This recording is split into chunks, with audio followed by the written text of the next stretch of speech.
Greetings and love, family. Welcome back to another episode of What's Funny Today, where comedy cuts deep and nothing is off the table. And thanks to you, this is season 2, episode 4. So keep those likes, those comments flowing, and tell a friend to follow the page and also subscribe to the YouTube to catch these phenomenal comedic conversations. I am Mindy B in the host seat. I want to show some love back to my girl Mila, who has been doing a phenomenal job hosting season 1 and season 2. Always excited to be on set with the cast, and a very special creative is in the room with us today. So I'm going to start with this guy over here, the founder, the creator of the What's Funny umbrella. Number 2 is actually his number, season 2 and year 2 of the What's Funny Comedy Festival, right? That's it. We're getting ready to get it in. That's I'm excited about today's show, too. That's your lucky number, right? The man who kicked it off for all of us. I see. That's Knowledge Beckham. And he's the second year as my boss, too. And that's hard to say. True. And I'm super proud of this guy. Super, super proud of him. He speaks his mind.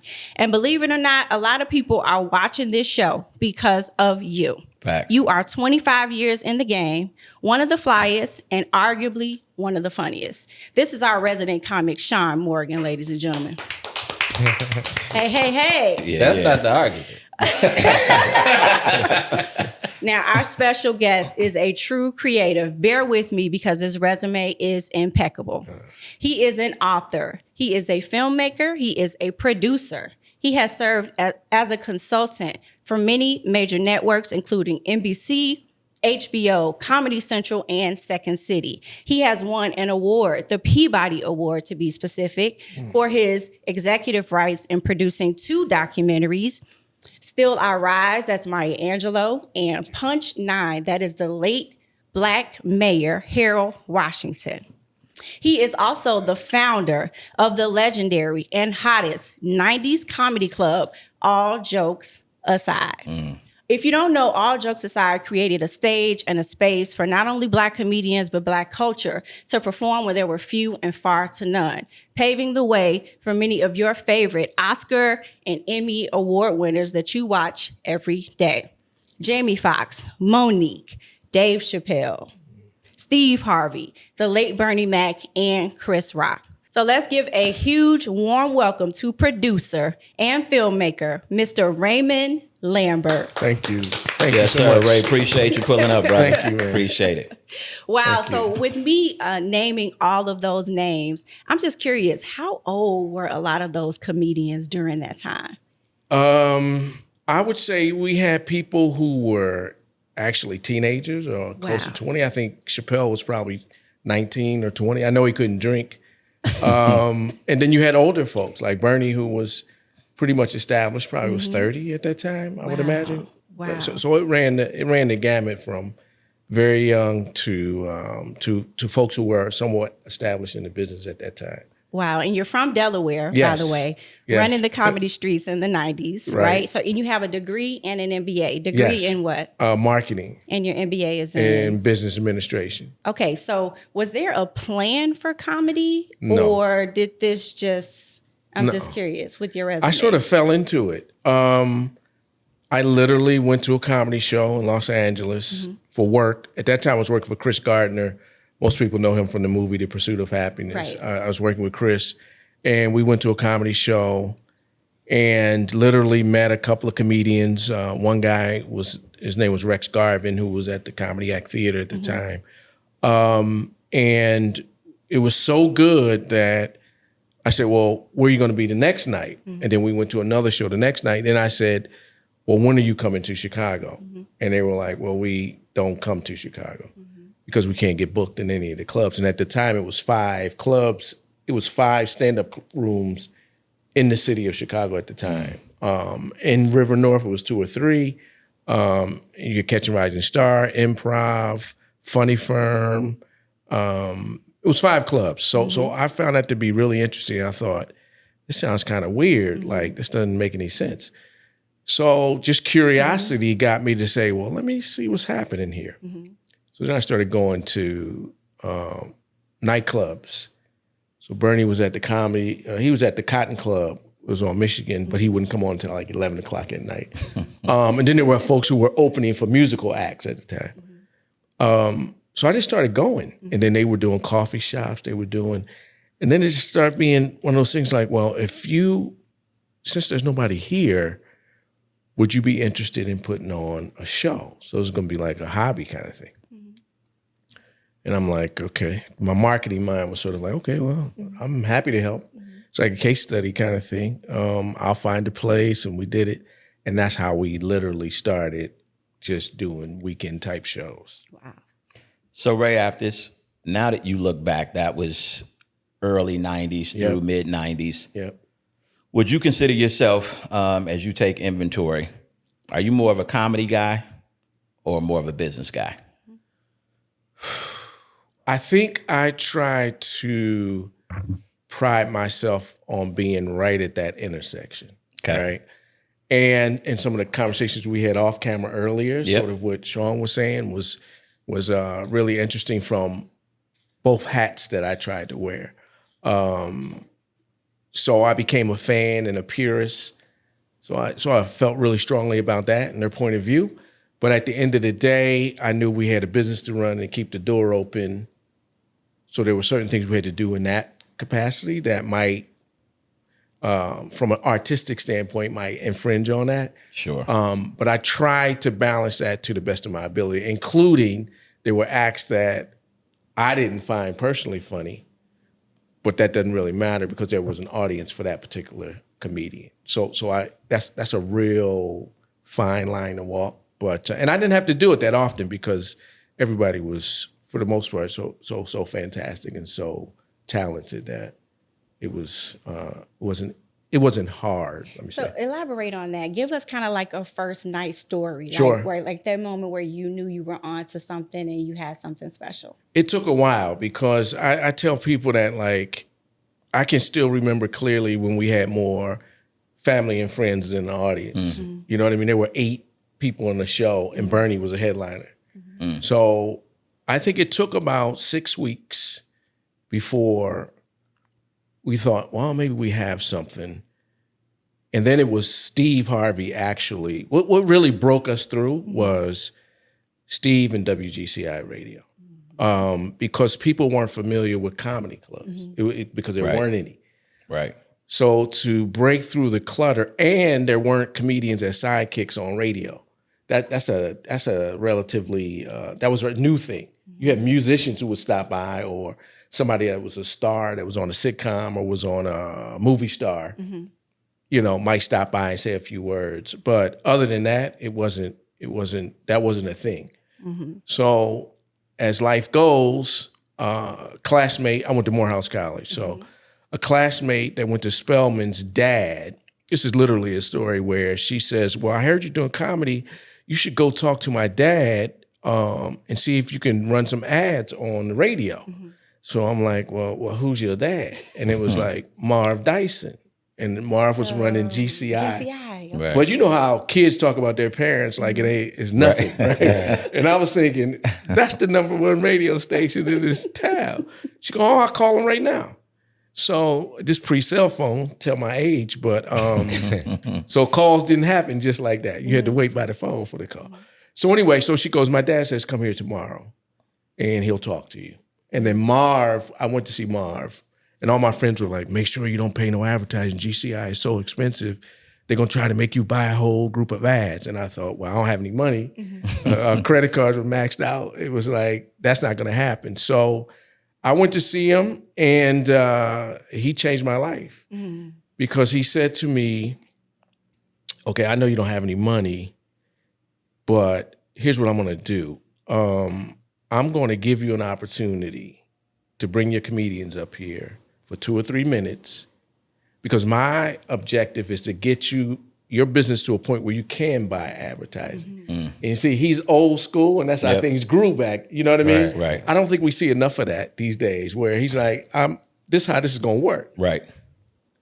And I take Steve there.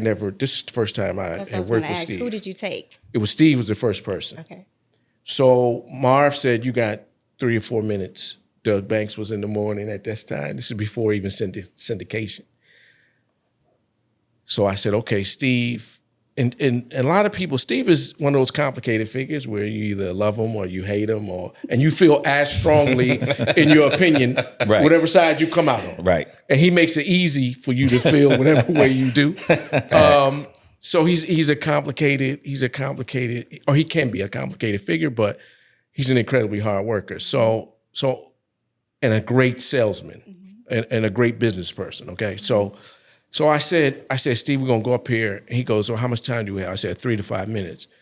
I said, so we're gonna hit it, and then we're gonna get out of here because I'm trying to be on my best behavior with Marv. I don't want nothing to go wrong with this thing.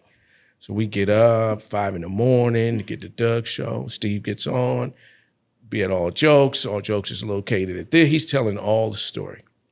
So then Doug says, well, thanks for coming by.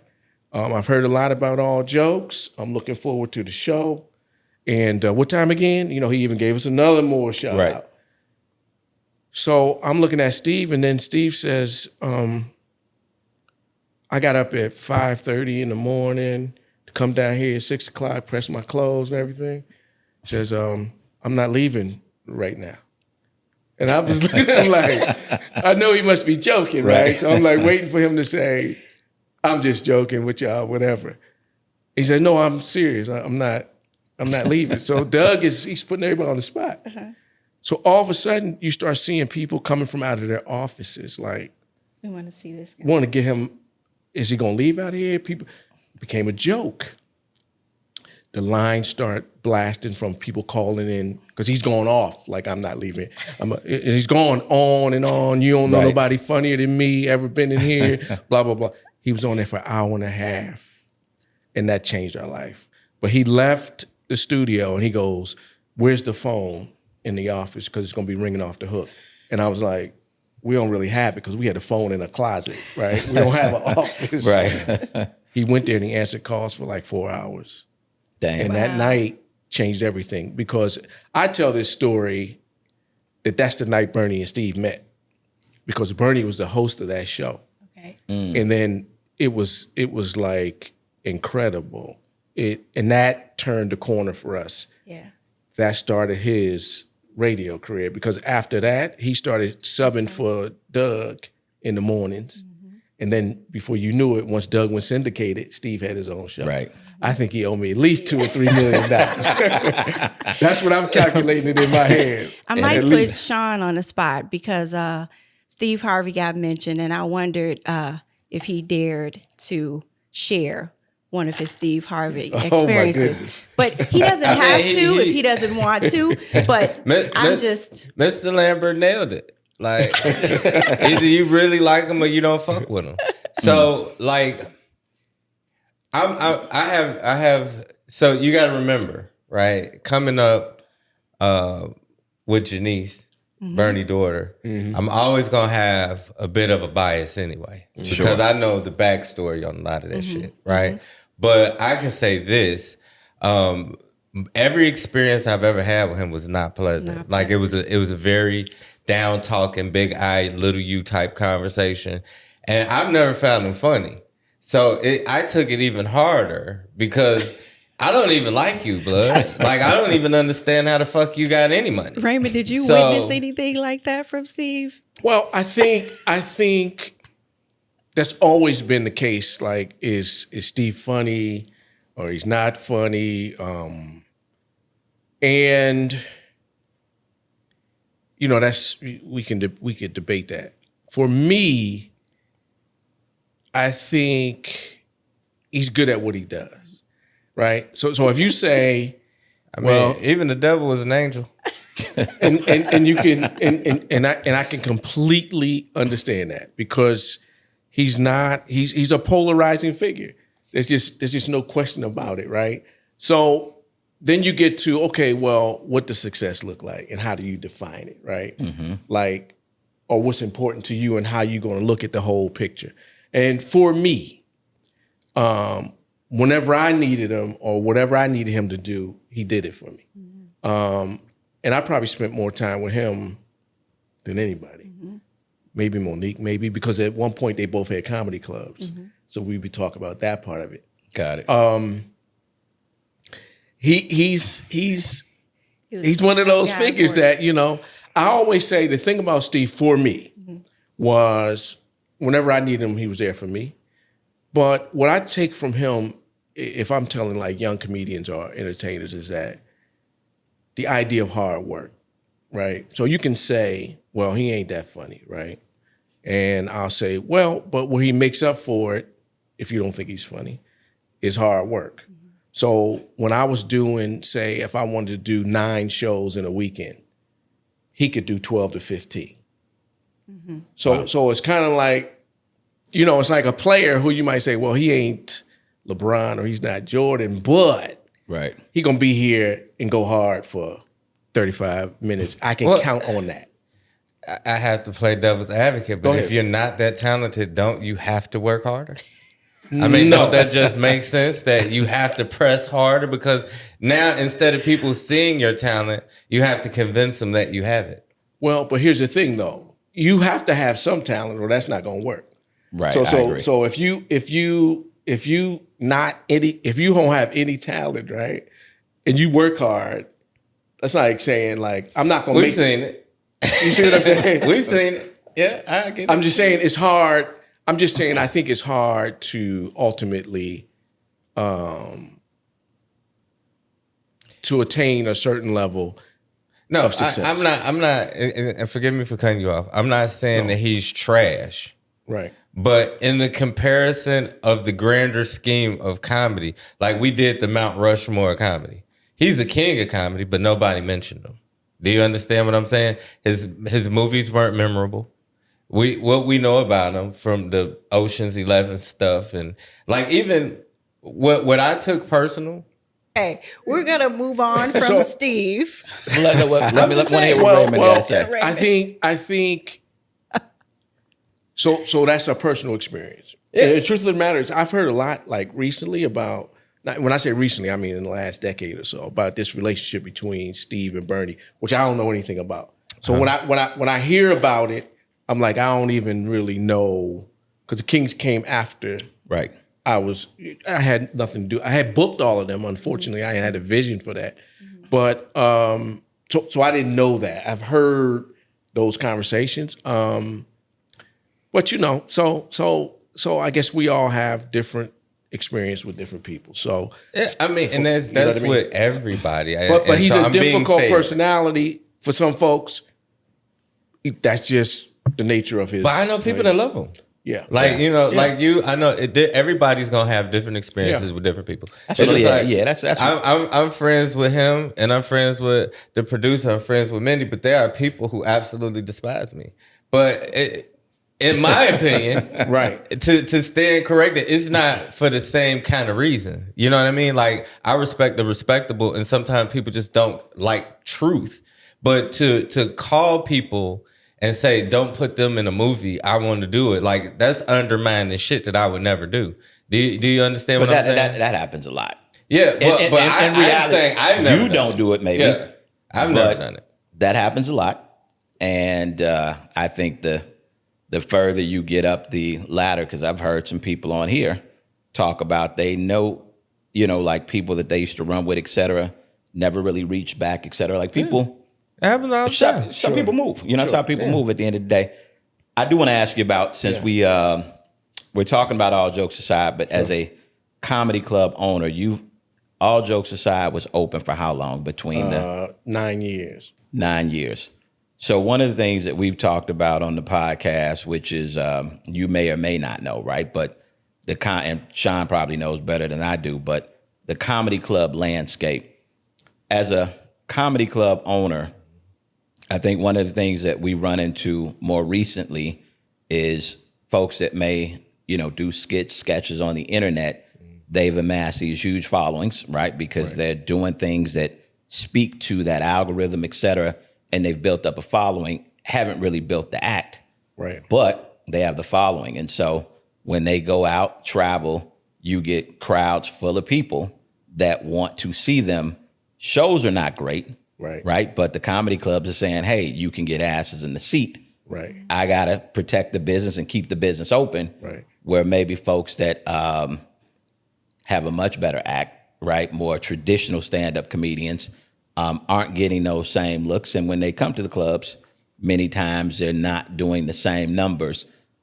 If you had All Jokes Aside today, specifically knowing the people that have come through All Jokes Aside, where would that put you, kind of wanting to, I'm assuming, respect traditional stand-up, but balancing, I got to keep the doors open and pay this rent. Right. Where do you think you would fall if you were in that space today? So, and I've thought a lot about that because I hear what people saying about followers, and I'm thinking, there was a little bit of that in the 90s, which was when Def Jam came around. Okay. So, because what Def Jam was I call it microwave comedy at the time, right? But the fortunate thing about Def Jam was those people were ready and experienced, and they were headliners, and they were middles. They literally had their chops together. But there were certain people who didn't have it together and became stars immediately. But they might have had, because you only had to do 7 minutes, right? So they were doing concerts after that, and it was like, well, that's it. but there was so much talent under it that you could actually do a show where that person could waddle through 15 minutes. Chris Tucker was a main person that people talk about. Yeah. But he was so funny in movies, bro. Like, he was So people give you a benefit of the doubt for that. Yeah. I guess you got to look at it because that would be a problem for me, because the show is incredibly important. Yep. Because it's about the experience, right? But then you're navigating the audience, which is, and actually that started happening at All Jokes towards the end, which was, when we first started, there was no platform in this format, right? So people just wanted to see great comedy. But as we grew, TV, Def Jam, then came Comic View, then came Kings. People started touring. Right. So they started leaving the club. So then the audience would say, well, what shows have been on? What's his credits? And I'm saying to them, do you ask the pilot? I used to have this statement where I say, well, when you get on a plane, do you ask the pilot, could you see their records, like their degree, how many hours they've been flying? Right. Do you do that? Right. So you have to decide as an audience member, I'm going for comedy. Right. And then All Jokes is known to put on a great show. Mm-hmm. But that's a tough thing to navigate, right? Because for me, it's about the comedy experience. So I want to, if you say you're a headliner, then I want 45 minutes to an hour, me personally. Right. Because I'm the audience. But as a club owner, and you're like, well, it's a Thursday, Friday, he got 1 million or she got 2 million followers. They're gonna buy these tickets regardless. That's a tough place to be in. But I think that's a cheap sell, because the audience ultimately is not gonna have a good time. Right. Right. So now I'm beholden to, and this may be just the way it is now, but how many followers do you have versus how good is this person? Yeah. You know what I mean? And how do you convey that to an audience that we're putting on the best show in town? This person might have 100 followers. That person, I did all that work already for you, and I'm putting this together. But it's tough to sell that to an audience. Yeah. Because people are like, yo, how many followers he got? And I feel, I hear my kids saying that. Yeah. Got a lot of followers. I'm like, that don't make them legitimate. Right. Like, on the internet maybe, but not in person. Right. And see, that ideology, it works, but it doesn't at the same time, because like everything you're saying is 100% accurate, but then you still have places that give people like me hope. Like, you still got the chocolate sundaes that people don't know half the people that's on there, but it still does well every Sunday. Yep. So that's the shit that gives people like me hope that everything ain't just going to shit. You know what I mean? Because it's hard to stay motivated as a comedian, and you have, like, there's clubs that I've done 1,000 times, and they're like, well, Sean, you just don't sell the tickets that these other people do. And it's like, yeah, but this is why you're having a hard time in between these cats. Right. Because, you're not giving good shows. Yeah. Right. So now they just there, like LeVar said it. They there for the clicks, for the picture, because they ain't there to be entertained no more. And it's about, like, all jokes aside, jokes and notes. People came there because they knew they were gonna have a good time, Right. Yeah. and it didn't matter. It just didn't matter. Yeah. But the person was a very different person then. Like I sometimes look at a lot of the sketches, I have a hard time thinking they're funny or whatever, but I'm really not the target audience, right? Like at the end of the day, I want a good movie, right? Like a quick, funny, you know, which looks like a silly ass sketch to me, even though I enjoy Sean Morgan's set, but that's me, right? And so it's always like, if I'm doing a show with you, then that's a different type of marketing, right? Like I have to reach those folks that maybe appreciate the traditional stand up, et cetera, but it may not be as easy as just posting to my Instagram. Yeah, I actually have to that's reach why that what he person. said was important as well. When he said that he did what the radio guy told him, we're gonna build this shit together. Absolutely. And sometimes you just got to get people there, and if they have a good enough time, the word of mouth is gonna be, hey man, so and so funny as hell. Yeah. We should go down there, and this headliner was great. Let's see what they got to do. That has to happen. Knowledge, I'm curious from your perspective too, like as you're booking the comics for the festival, you actually look at footage, right? I do. Or does it actually play a part? Like, do you ever look at some followers and say, okay, he might be good for the show? Hi, Mindy. He better. That's the right answer. So here's what it is. I think just given that me and Rail are doing this together, Rail's not doing it as a right now. It needs to be a monetary success, right? We don't necessarily want to run in the red, but that's not a driver for him. Mm-hmm. And for me, it's more of a driver, right? So for us, we have to kind of meet, because at this particular point in my life, it has to make sense. I don't have that long runway per se to say, well, I'm going to give this X amount of years. And so we have to kind of balance that, right? And so I have to look at, that's a real thing, right? If somebody's going to bring, if you look at our host this year, Corey Bell's hosting, right? Mm-hmm. I would be dishonest if I told you I didn't look at Corey, the Momentum, the Cat Williams tour. Yes, I want her as a host, because I know if she promotes, talks about the festival, a great part of that audience is going to come out to see her. And it needs to be that, because they may not come out to see the 7 or 8 comics that I have that are from all over the country, no TV credits, been doing comedy for 3 years. Chicago's going to look at that flyer. How many followers they got? Who is this? And they may not come out. And the downside, which sometimes I don't know if comedians always think about, is if we're not successful, then the festival's not here in 2 years.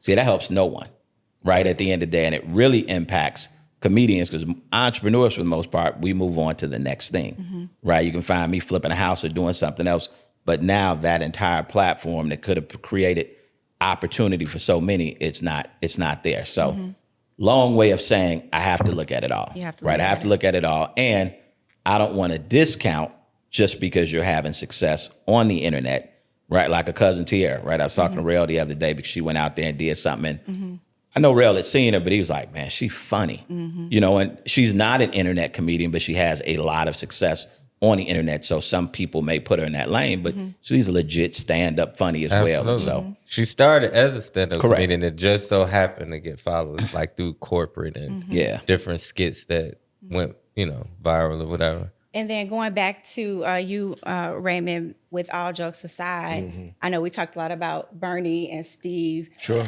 And during that time, back in the 90s, who were some other talents that you booked early on that you can say actually accredited to all jokes aside success? So, I mean, if you think about anybody that emerged out of the 90s that was Black and Latino, I probably work with them. I probably have booked them. Now, some people I've seen grow from opener to a Deion Cole or D. Ray Davis or Godfrey Danchin was another one. Those acts. Then there were acts that were really good in working, like Adele Givens and who else was around in that sort of category? Chicago comedians. Man, you name them. I probably have worked with Think of someone that you would say accredited to the turnover of all jokes aside, like we're hitting now, we're popping now, besides the radio station experience. Right. Okay. I got it. So what ended up happening with All Jokes was because what I discovered to be the hole in the market was, okay, we're going to be a comedy club that features Black comedians, but that doesn't make me a Black comedy club. Mm-hmm. And the distinction between that is we're going to be a great comedy club. So when you talking about All Jokes, you're talking about in the same breath as improv or any of the other great clubs at that particular time, right? So it was about having the best service, having a top rate A facility, having the acts from around the country. So what ended up happening was it became like you wanted to work there. Because if you were talking to somebody as a comedian and say, well, have you headlined All Jokes? This is unbeknownst to me. Just end up being that way, right? Yep. It's like, have you headlined at All Jokes? And somebody, that was a determining factor. Like if you now had Bob, who I see is getting this award this year. I'm thinking, did Bob jump over me in this? But anyway, Bob and I joke about this because I started before Def Jam. Mm-hmm. And the idea of like who's funny, what's not funny. And I think Chicago probably sent more people to Def Jam than any other city other than New York, right? Yep. So he was at All Jokes when they started. Mm-hmm. So it became the place. And what I think made All Jokes different than, say, a Def Jam, and again, here's where Bob and I will debate this. I think Def Jam had their lane, which was, it's going to be balls out. We're going to do some shock humor in here. It's going to be some talent and stuff that runs through. Yep. But All Jokes was a platform where Flame Monroe could start a career, right? Or these cats like Andre Kelly, I don't know if y'all remember them, but these might be Black cats and women who would be at Funny Firm on a regular basis, but they could do All Jokes because there's an audience for that. Because sometimes you think like a Black comedian, you think one way. Right. It was diversity, equity, and inclusion within the Black community because we ain't all the same. Yeah. So it's like it provided a stage to do that where an Andre Kelly or like take an act like Sinbad even in the 90s, probably not going to work on Def Jam.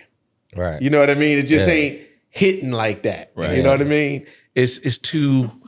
It's different. I mean, it's everybody that made fun of Def Jam, like even in old movies, that it was always suck my dick, eat a titty, good night. Like that's what everybody portrayed. Like if you ever watch old '90s movies and they reference the Def Comedy Jam without saying it, it's always that kind of humor. Yeah. It was. I mean, but it was really good. Yeah. It was more than that. Yeah. But that was the mantra. It was very. I always say Blue. like All Jokes was R&B. Yeah. Okay. With some hip hop. Yeah. Def Jam was hip hop. Hip hop, no doubt. You know what I'm saying? So you had to adapt to that. But can I ask you this? Sure. Because I know. So y'all closed right as I started. That was like one of the dream things I wanted to do that I never got to do because it wasn't there. But like I know this like as at the time aspiring comedian. I wanted to do it, and it was so much hoopla, right? Because you had Michael Jordan used to come there, like it was like the place, not just a comedy club. It was like the shit. Like if you could even get in there, Right? You know what I mean? Like, how did you? And that's just me. Like, how did you make it that? Like, it was more than just a comedy club. Like. Jordan don't just pop up at the Improv. Sure. You know what I mean? Yeah. So I think the 90s, I'm probably gonna sound like I don't know, nostalgic about it and not knowing, we didn't know what was happening at the time, right? But I legitimately agree with the argument that the 90s was the golden era of Chicago. A lot of people say the 20s, like Al Capone days. I'll say it's the Jordan era. Like the 90s was where a lot was happening. You still were close to the Bears. Y'all still talk about the Bears. Yeah. So it was in the 90s, it was still hot. So Right. you see Otis Wilson.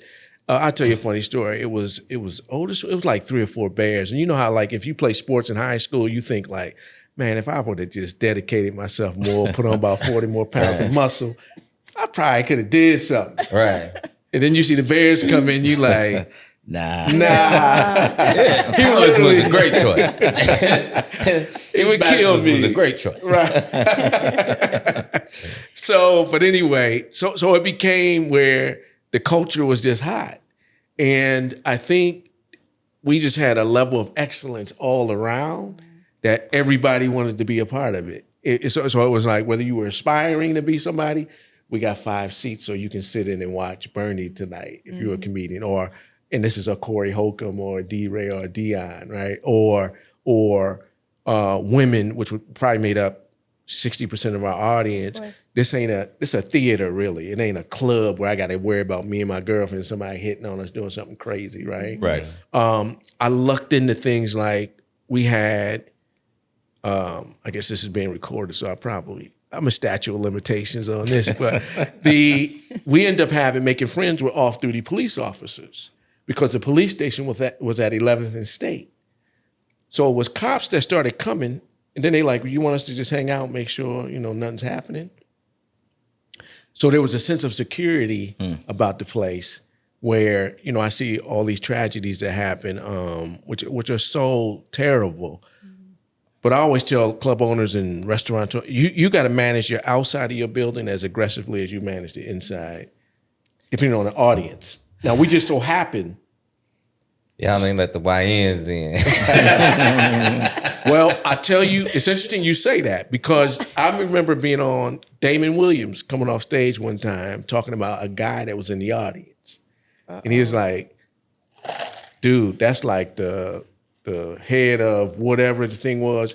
He killed people, right? And it was like, but he was sitting next to a lawyer or a doctor was there. So there was a certain amount of respect just for what we were trying to do from everybody. So we could say, hey, we just trying to operate a business, do things, no different than when you trying to operate your business without chaos or whatever. So we were able to communicate that to them. And then those lucky breaks where the cops who were hanging out happened to be narcotics officers. So they know everybody. Right. So anybody coming in, chaos, whatever, they know you already. You know what I mean? Right. That whole narrative, like they know who all the people are. Yeah. Right. So it became a pride for everybody. So you had a hierarchy where, YN's not gonna, because there's somebody above them that enjoys going to all jokes. So don't start no crap over there, kind of thing. Yeah. Can you think of one of the funniest jokes that you ever heard and who told it? Oh my God. I mean, I live my life through telling bits that comedians have told, right? So I almost got to be in a set of circumstances because they're so observant. They're so good at communicating something that really, when that instant pops up, I'll go, oh yeah, this reminds me of I did that when as well. so-and-so said X, Y, Z. And there's so many of them that I can't even, I steal a lot of material too that I use. I will give credit though. I say, oh, I remember when so-and-so told me this. Or I'll say it after I say the bit, and then that way I'll give them credit. It's just too many to name. Yes, it's just so many. And I used to break it down like who had the best opening or who had the best close or, I could do that at one point. But it's like people always say, well, who's your favorite comedian? And it's some things, and that really is like children. It's like because, or I like to say, like it's like fruit. Like I like cherries, you like bananas. We talked about Steve early. I like, it just depends on what you like. Now, as far as just outright talent, there are people who I say, well, that person is a star. And that was probably Jamie. First time I saw him, like in 92 or something. I'm like, that is, whatever a star is, that's a star. There are people who I said, I can't see it happening. That was D-Ray Davis. Wow. And we had a conversation about it because he came in my office. He's like, I'm gonna be a star. And I was like, bruh, I don't know.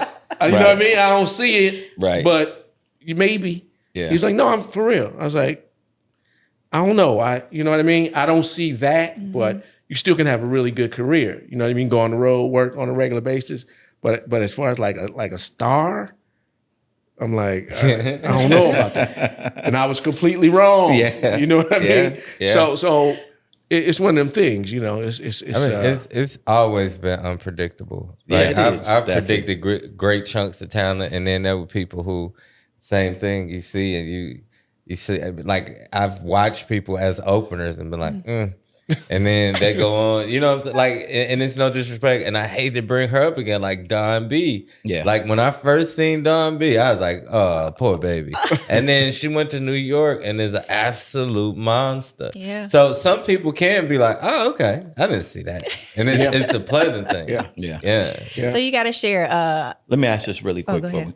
Ray, is comedy a good business? I think so.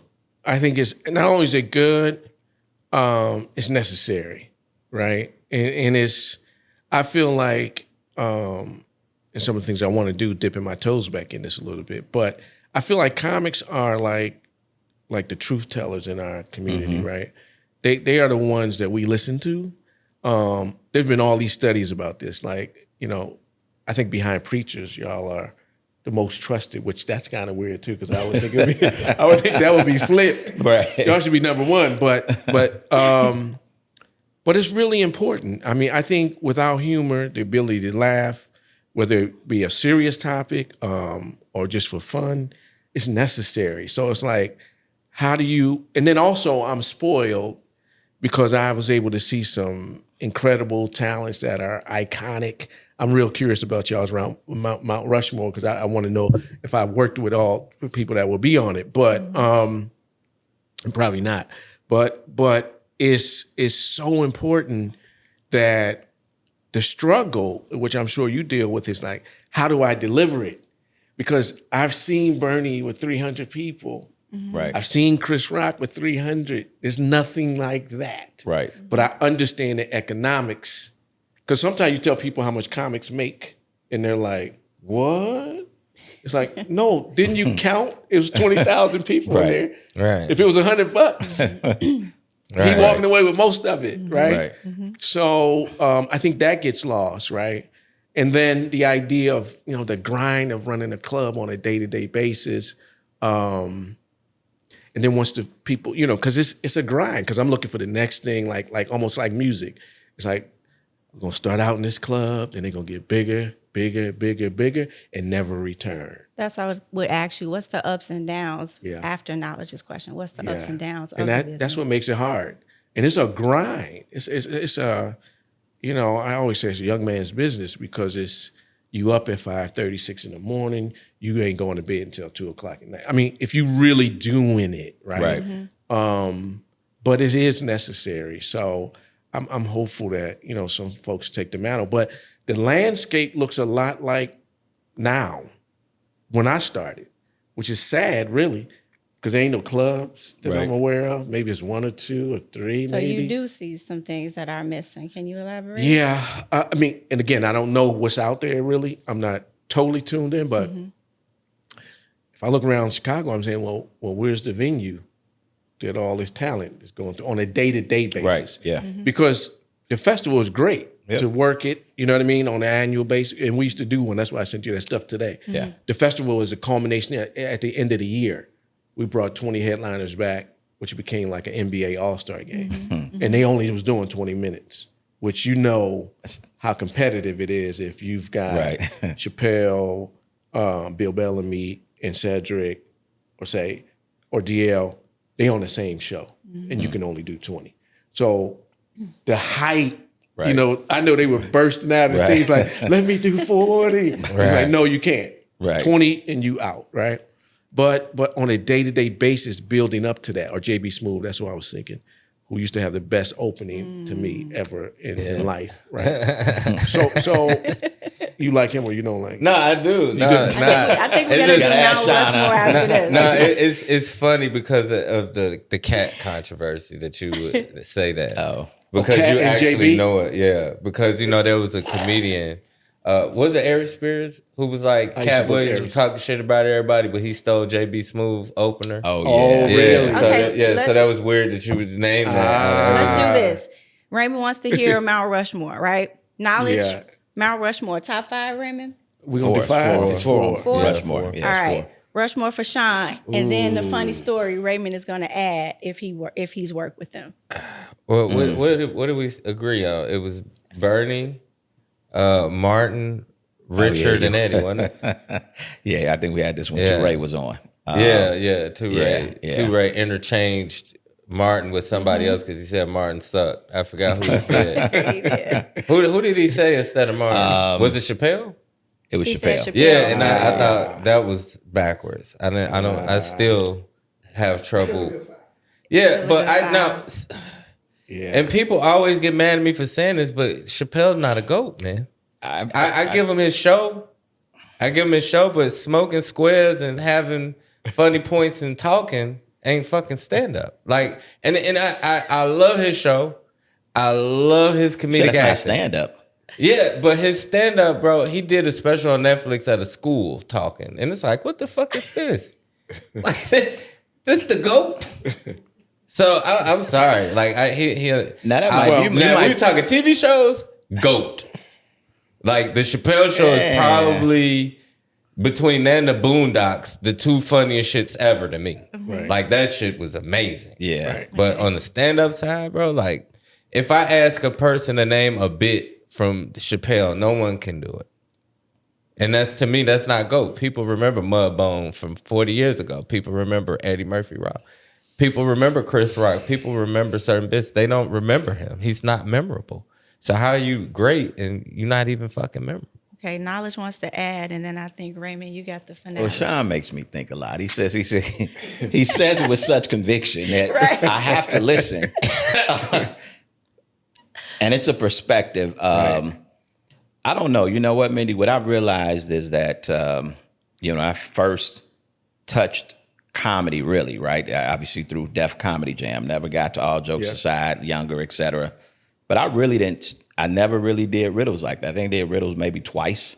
I ain't a real super laugh, and I trip out, but it's not my thing. So I touched comedy 2006 kind of on a regular basis when I started working with Rail and Sean and, everyone else way back when. But what I've also noticed is that your comedy palette changes, right? Like, again, I watch so many sketches.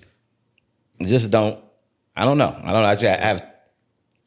You have to really be funny because I have a lot of things on my mind that are a lot more serious. And so it's hard to get me with like cheap laughs. And even what I used to laugh at 15 years ago, I don't find as funny anymore. And so it's really difficult. So like there's different types of comics, right? And so you have like folks who, Martin, who it's a little bit more physical comedy, right? He may slide on the stage, this and that. He's acting out things and he's being physical, right? Arnez J and folks like that. Steve Brown. Yeah. But then you go with where I'm at, a Chappelle, subject matter, the genius in taking certain things, taking these topics, giving a certain point of view. I appreciate that for where I'm at, right? So that's my GOAT, right? If Eddie Murphy came back, I'm sure I would find it funny, but I still may not find it. If I remove all of the Eddie Murphy-ness of it, I may not find it as funny as Chappelle, even if he's really good at that point. I literally, I'm sorry for cutting you off, but that's to me what it is. I feel like it's because he's Chappelle, he gets the pass. You know what I mean? That's fair, but that's same. Yeah. And I don't want to go down a rabbit hole. I don't care about stardom, right? Because I've been around them all. So I see comedy objectively because I love comedy. So if you take the star away from a lot of people, they wouldn't be as funny. People don't realize that the likability factor and the familiarity factor, it's heavy, bro. But that's all a part of it. That's all a part of it, bro. Like even to get back to what I was saying with Chappelle, like I don't really do no stars. If he wasn't Chappelle, you would go watch him for an hour, smoke a cigarette, and with one joke per 7 minutes. Yeah, because like subject matter, like it's what I tell you. It's what I tell you. I don't really cap, bro. I don't really cap. Part of what draws me to you is you ain't a shuck and jive comic. Yeah. See, it's gonna be hard for me to because that's not who I am. But I have more than one punchline per 15 minutes. Sean, everybody ain't wrong. I get that there's other components that you believe, but the fact of the matter is, and there's a bunch of people who don't like Chappelle, Right. But there then, if I watch who they like, it can be more of a silly type comic, not called, Right. that's just what they like. And so I think sometimes like if you talk about hip hop artists, I'm gonna be a Nas because I love an 8th grade dropout who you really can't tell by the way he raps. Right. Where some people like he dropped out. like because you don't hear any sort of. So I think I won't do a Mount Rushmore because it's all over the place and I'd really have to think. But I think it's changed just based on where I'm at. But let's move it along. But what's I interesting? got knowledge mad at me. He's like, fuck you, I don't be capping, bitch. You're making them think too much. Gotta get it off. That's all. Gotta get it off. Okay, Raymond, your Mount Rushmore, and I know you got a story So behind it. it would be virtually impossible because as y'all were talking about it, and I, Chappelle's been the same. So the commentary like that you're making, he was doing that at 19, 20 years old. He I'm just said saying, the you know what I funniest mean? thing ever to me in the 90s when the Monica Lewinsky shit happened. Right. So I've been following him. Right. So I'm not even speaking on a Right. perspective of somebody that don't know. Right. I watched him back then. I like him, but he's Right. not the GOAT. I'm not saying he's not funny. Okay. Okay. Well, But we he's talking not about the the GOAT GOAT. is a different. Yeah, Like absolutely. I can't put just philosophically. I can't put anybody ahead of Richard Pryor as far as the GOAT goes. It's from sneaking in the basement, listening to my dad's albums. You know what I mean? And it's still relevant. If Correct. I go back and look at it now, I'm like, that is still relevant to me. Yep. Like I get it. But as you were blueprint. talking about, a comedian that came to my mind, right, was Robin Harris. Yeah. And I was like, Yeah. because in the 90s, it was like he was nobody wanted to follow Robin Harris back in the nobody, I can tell you. So it's like, man, he didn't fulfill. Now, the interesting thing about that was he was going to open a club here. I don't know if y'all knew this. Nah, I didn't know that. He was going to open a club with, what's the guy at Comedy Act? I can't think of his name right now, but they were going to open a venue and he was going to open it because he used to be the host of the Comedy Act in LA. Right. Which was almost like not even, you didn't need anybody else. You know what I mean? Right, It was like he was going to carry that thing. Right. And I was nervous about it because it's like, it is Robin Harris. The only saving grace, that's the other thing that people don't realize. There were several clubs that came to Chicago that was competition for us, like at least 3 of them, right? Yeah, wasn't it like I remember Jasmine's for a minute. They did that. Then Cheryl Underwood, there was some club that she was working with. I can't think of the name of it. Then the Click did their thing, which Yeah, ultimately Comedy became the Comedy Click. Yeah. But he was just going to open it and host. But I knew he couldn't be here every week, so we still had a chance to battle it. But I mean, that's a person that's like. And then what do you think about Jamie? Is Jamie a stand-up, or you consider him an actor? Right. Right. Like He's you so know what I mean? versed. It's kind of like he won And then- Oscars and Grammys. Yeah. That's crazy. Right. that's and I've Yeah, seen he's an entertainer. Yeah. And it's Right. Like, Period. and he's in a Right. whole nother kind of league. Another League. category. And double back, and people don't understand that Bernie is like the Jay-Z when it comes to Robin Harris. Like people Yeah. always say, well, if Robin Harris would have died, there wouldn't have been a Bernie. Like, and that's people. Robin was a monster. Yeah. And I mean, Yeah. God rest both of their souls because they was juggernauts. But I remember even that rhetoric when I first got into it. Like, if Robin Harris was still alive, wouldn't be no goddamn Bernie back. I'm like, oh no. Well, I can always. You know what I'm saying? I can look at a comic, or at least I could, and say who your influences were. Yeah. You know what I mean? I can kind of tell what your deal is. But there was a comedian that was like probably the closest to my heart. Y'all probably don't even know this guy, but his name was Rodney Winfield. Oh, yeah. Rodney. Yeah. I love Yeah. Rodney. You know what I mean? Yeah, I love So it. Rodney really was my like professor in comedy. You know, so would teach me, Yep. okay, this is what you have to do as a headline. And I remember him telling me, like, if you're really good at this, you need to master 5 minutes a year. So to be a headline, they're gonna take you 8 to 10. You know what I mean? That he was old school like that. Yeah. Right? Yeah. And how you set something up and how you deliver and the through line for the whole. So I studied him to understand what good is, right? Right. Now, he's an alcoholic, so that is gonna kill everything. You know what I mean? Eventually. So by that, we used to do 3 shows on some nights, Friday and Saturday, which as I look back on it, I'm like, man, that's some hard shit to do, right? Yeah. He started telling the That's a same job. jokes. He started in his set would get yeah. all Right. out of whack Yeah. because he's drinking. Right. We try to water down his drinks. He the alcoholic know when you water down his drinks. Right. He like, Jay, water down his damn drink. I'm like, hey, how you know that? It's vodka. But so it's really hard. I admire so many comics that I enjoy working with. I'm so lucky in that way. But it also, it makes you look at acts and go, oh man, I would do X, Y, Z. What bombs did you experience? As far as comics doing well, well, it's interesting you was talking about Chappelle because when Chappelle first came out, it was going over people's heads. Like, you know what I mean? It was like, wait a second. Right. Like, I like The Simpsons, so I get him.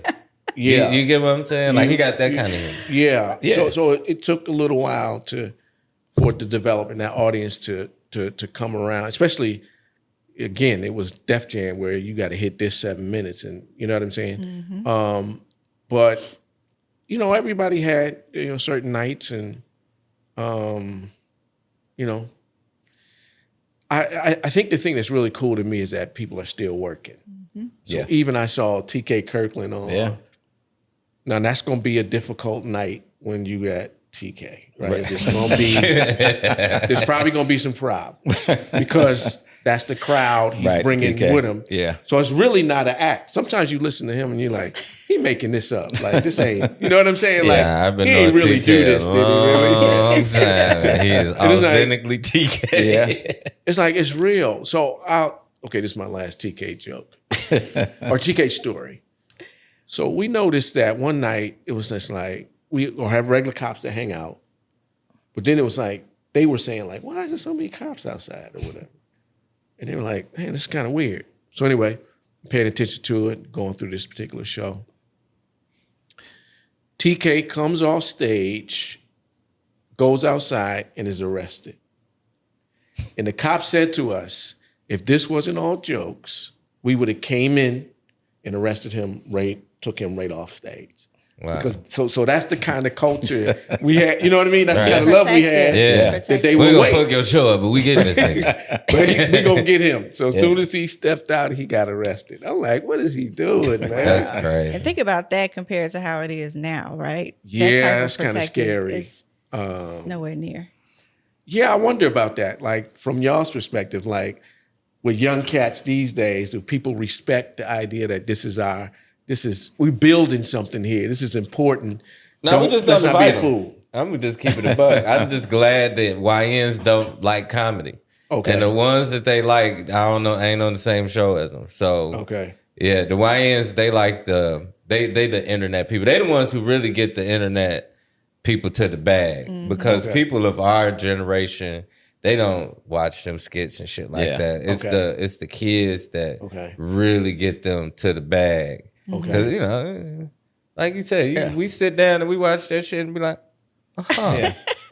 And that was a real thought. Like, so we looked at year one, we wanted to include some of internet comedians, et cetera, but I'm also concerned with the 50-year-old women who are coming out and we're trying to mesh the crowd and it's just not working and they smelling like weed and it's like, all right, I won't really come back to them. Can I say this? Yeah. So that you can chop this somehow, maybe. I am not against comedians who become famous on the internet. Okay, Yeah. for the record. So for the record, because I've been getting this shit a lot. Okay. If you were a comedian, Tierra, D. Brown, if you were a comedian and you got famous, that's not an internet comedian. And I think sometimes people think because they're successful on the internet as well, that they stripped of their comedy title. But in my eyes, Tierra is a comedian. In my eyes, D. Brown is a comedian. So when I talk about internet people, they're not people that I talk about. Even the ones who I am talking about, I try to address the positive ones, like the DC Young Fly, the ones who actually take the craft serious. So I just had to clear the air about that because people be like, well, Charlotte Morgan, hey, internet nigga. No, if you trying to better the craft, people don't understand I love comedy. Right. So I'm going to be very critical, right? And it has nothing to do, oh, he just mad because niggas making money. No.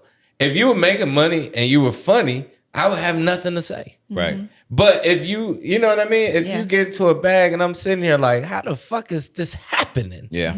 That's what I'm questioning. And I But think- I'm happy that everybody finds a certain level of success. But I don't hate internet. I'm curious for your perspective Yeah. in all jokes aside 2.0 era, right? Right. As it is, what he's saying is valid. It's Yeah. completely different. How Yeah. would you analyze who you're booking? Right.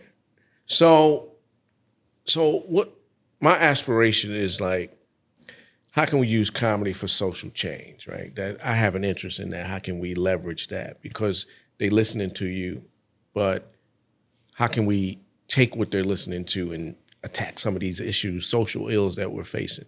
And I've thought about how do you book a show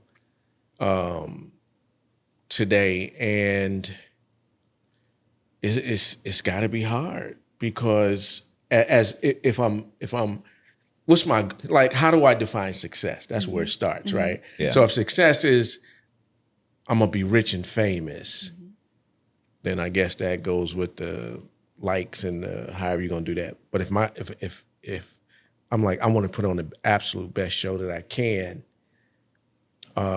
charge a fair price for it, and be a part of keeping this culture alive and contributing in that way, and then even taking some of that to do something good. I guess I'm just going to stick with what I do. You know what I mean? Like what my ethos are. But I do know that that's got to be difficult because even some of the people who are famous or who are doing it really good now, I see them and I go, ooh, I want to pull that person in the back and say, you know what? This would be really interesting if you tried it this way. Now, some comics are going to say, fuck you, man. You know what I'm saying? Like, you can't edit my act, tell me what to do. And they would do that at all jokes. I say, well, but here's what I can do, though. I can say, I'm telling you why I think this is better, because ultimately the customer is our boss.